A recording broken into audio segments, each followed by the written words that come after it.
जय भीम साथियों, नए संसद भवन में बाबा साहब के प्रतिमा लगाए जाने को लेकर जो भी सामाजिक शुभचिंतक हैं, सामाजिक कार्यकर्ता हैं, समाज के लिए सोचते हैं और बाबा साहब को समझते हैं, वो सरकार की इस कुंठित मानसिकता रखने वाले सरकार का विरोध कर रहे हैं। मैं और मेरे संगठन के लोग, हम अपने पूरी संगठन के तरफ से उन लोगों का समर्थन करती हूँ जो भी हमारे साथी सामाजिक कार्यकर्ता बाबा साहब के प्रतिमा लगाने के लिए सरकार की विरोध कर रहे हैं कि उनकी प्रतिमा लगाई जाए नए संसद भवन में, तो हम भी ऐसे साथियों के साथ में हैं। साथियों, बाबा साहब की प्रतिमा आज वो लोग हटा रहे हैं या वो लोग नहीं लगाना चाह रहे हैं जो मंत्री, मुख्यमंत्री, प्रधानमंत्री बनते हैं तो बाबा साहब के लिखे हुए संविधान से कसम खाते हैं।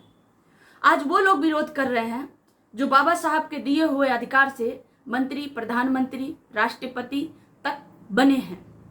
आज वही लोग विरोध कर रहे हैं जो बाबा साहब के दिए हुए संविधान में अधिकार की वजह से commissioner, DM, SP, DSP, police, सारे जो भी अधिकारी हैं, बाबा साहब के दिए हुए अधिकार से आज उनके पास कुर्सी है, उनके पास वर्दी है, उनके पास पावर है, उनके पास शक्ति है, एक तरह से कहिए। और आज वही लोग बाबा साहब का विरोध कर रहे हैं, प्रतिमा नहीं लगाने दे रहे हैं, प्रतिमा नहीं लगा रहे हैं। तो जो भी हमारे साथी प्रतिमा लगाने के लिए जो सामाजिक कार्यकर्ता, सामाजिक चिंतक लोग इस तरह से संघर्ष कर रहे हैं, हम उनके साथ हैं साथियों। और जरूरत पड़ी तो मैं खुद भी अपने संगठन के साथ, मैं दिल्ली अपने संगठन के लोगों के साथ मैं दिल्ली जाऊंगी उन लोगों के समर्थन में जो भी हमारे साथी सामाजिक कार्यकर्ता संघर्ष कर रहे हैं। साथियों, बात अलग अलग है, बाबा साहब की प्रतिमा लगाए जाने पर इतना विरोध क्यों हो रहा है?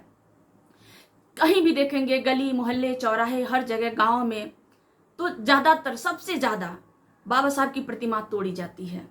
आपको भी पता होगा, प्रतिमाएं लगती कम है और तोड़ी ज्यादा जाती हैं। और इसमें एक बयान भी आ जाता है कि ये गांव समाज के जमीन में है, ये ऐसे है, तो ये यहाँ था, ये वहां था, इस तरह से बातें की जाती हैं।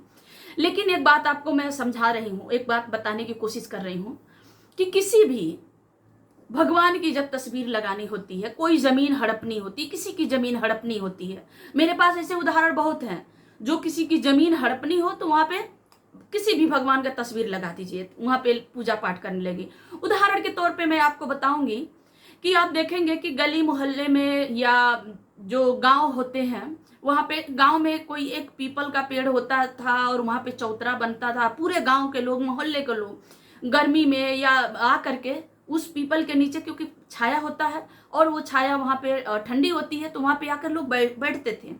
लेकिन वो सारे जगह, वहां पे कुछ जगह आबादी टाइप थी, कुछ जगह मतलब सरकारी जमीनें थी, वहां पे आप देखेंगे अक्सर वहां पे किसी न किसी भगवान की प्रतिमा रख करके और उस जमीन को हथिया लिया गया। लेकिन जब उसी जगह वही बात बाबा साहब की प्रतिमा की आती है, गली मोहल्ले चौराहे कहीं पर भी बंजर जमीन होती है, सरकारी जमीन होती है, गांव मोहल्ले के लोग जुटते हैं, गांव के लोग जुटते हैं और वो लोग 10-20 लोग मिल करके 50 लोग ये सोचते हैं कि ये जमीन हमारी है, हमारे गांव की है तो हमारी है, तो इस जमीन में अगर हम थोड़ा थोड़ा बांटते हैं तो हम लोगों के किसी काम के नहीं आएगी। लेकिन अगर इसी जमीन में हम अगर बाबा साहब की प्रतिमा लगा देते हैं, फिर कोई 2-4 कमरा या हॉल टाइप बनवा देते हैं, तो गरीब दुखिया की जो भी रहेगी, शादी विवाह जो भी कार्यक्रम रहेगा, सामाजिक कार्य वहां पे होता रहेगा।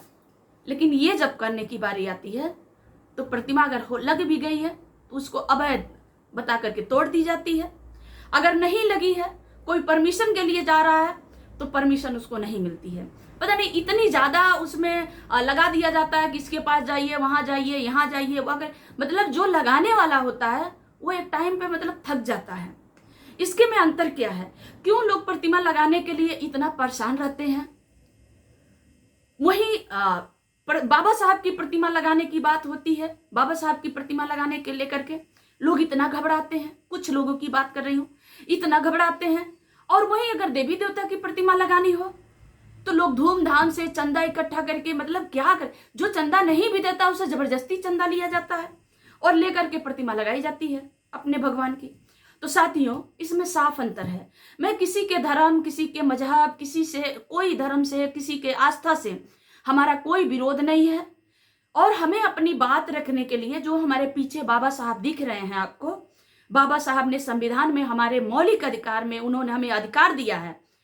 अनुच्छेद 19 ये कहता है कि हम अपनी बात कहीं भी किसी के सामने अगर सत्य है तो रख सकते हैं, किसी के भावनाओं को हम आहत नहीं कर रहे हैं। लेकिन जब हमारी भावनाएं आहत हो रही हैं, हमारी भावनाओं को आप आहत कर रहे हैं, तो बात फिर आपके भावनाओं पे, आपके भगवान पे करना ही पड़ेगा मुझे।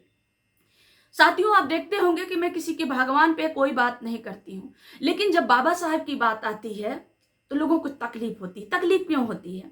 जिस गांव में भी बाबा साहब की प्रतिमा लगाई जाती है, उस गांव के लोग आत्मनिर्भर होते हैं, एक विश्वास होता है। बाबा साहब का मतलब होता है एक आत्मबल, एक विश्वास, एक जुनून। बाबा साहब का मतलब होता है कि कुछ समाज के लिए, कुछ खुद कुछ कर गुजर जाने की, समाज के लिए, समाज के हित के लिए कुछ कर गुजर जाने की जुनून होती है।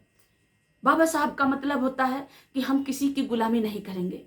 बाबा साहब का मतलब होता है सभी को बराबर का अधिकार। हम किसी का छीनना नहीं चाहते, किसी का हम बुरा करना नहीं चाहते, हम अपना मेहनत मजदूरी करना चाहते हैं। वही भगवान की मतलब क्या होता है? डर, स्वर्ग नरक का डर।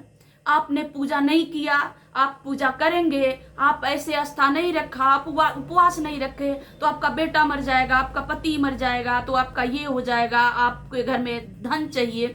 मतलब कमाइए नहीं, बेरोजगारों को रोजगार मत दीजिए, कहीं जाइए नहीं, बस भगवान का पूजा करते रहिए, आपका सब मिल जाएगा। तो कोरोना काल में एक सवाल है हमारा। कोरोना काल आया और आप देखे होंगे कि शमशान घाट पर डेड बॉडी लाइन में लगी थी जलाने के लिए। यही गोरखपुर की बात करूं तो उत्तर प्रदेश में मैं रहती हूं, और उत्तर प्रदेश में गंगा नदी है। आप देखे होंगे कि गंगा जी में 2000 से ज्यादा जो गिनी गई थी लाशें तैरती हुई मिली थी। ये खबर आप लोगों ने पढ़ा होगा। तब भगवान कहाँ थे? तब राम, चाहे कोई किसी की भाई भगवान कहाँ थे? कोई दिखाई नहीं देता रहा था। जो बड़े बड़े मंदिर थे वो भी बंद थे। लेकिन कौन लोग लड़ रहे थे?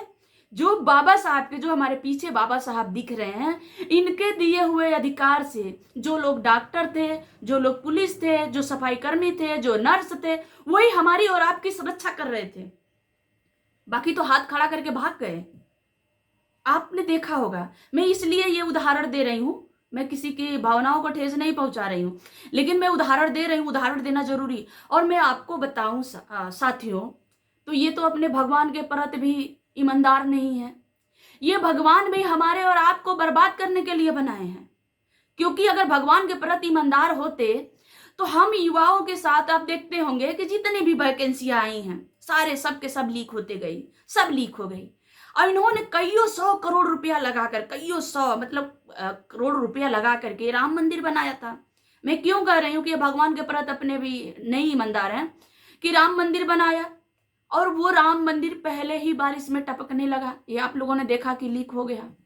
तो मतलब युवाओं के जिंदगी से खेलते खेलते भगवान के भावना से भी खेल गए लोग।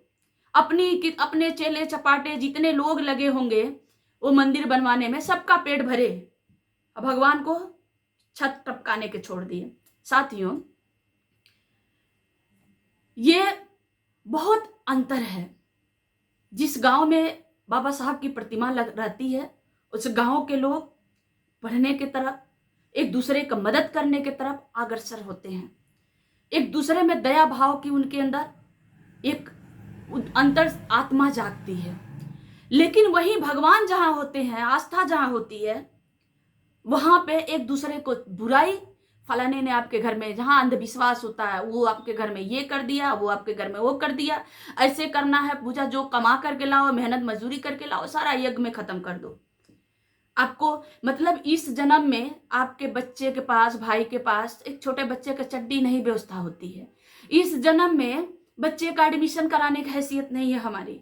और अगले जन्म में हमको स्वर्ग की बात दिखाई जाती है कि जितना कमाए हो, जितना मेहनत मजदूरी किए हो, ले जा करके जो भी आपका आस्था है वो पूरा करो, नहीं तो अगले जन्म में आप सांप बनोगे, छछुंदर बनोगे, ये बनोगे, वो बनोगे। तो ये बात मैं आपको बाबा साहब के मैं मानती हूँ, गौतम बुद्ध भगवान को मानती हूँ। तो गौतम बुद्ध भगवान का भी एक मानव मानव में भेद करना नहीं था। आप जानते हैं, मानव मानव एक समान था। उन्होंने सत्य मार्ग का, उन्होंने अब सबको मध्यम मार्ग का रास्ता बताया था, सत्य मार्ग का रास्ता बताया था। तो आप एक सवाल लास्ट में आपको छोड़ के जा रही हूं कि हमको स्वर्ग मिला या नरक मिला। जो जिंदा है वो तो कभी जाना नहीं, और जो मर गया वो कभी आया नहीं। कुछ लोग कहते हैं कि मूर्ति में, मतलब प्रतिमा में, जो पत्थर की मूर्ति है उसमें प्राण डाल दिए। तो उन लोगों से सवाल है आप लोगों के जरिए कि जो हमारे शहीद, हमारे और आपके लिए देश के सरहद पे जाकर के शहीद हो जाते हैं, एक बार उनके अंदर भी जान फूंक दीजिए। क्योंकि किसी की माँ, किसी की बाप, किसी का बेटा, किसी का पति छीन जाता है, तो कम से कम आपको दुआएं देंगे लोग। साथियों, वीडियो को ज़्यादा से ज़्यादा शेयर करिए। आज के लिए इतना ही। जय भीम, नमो बुद्धाय।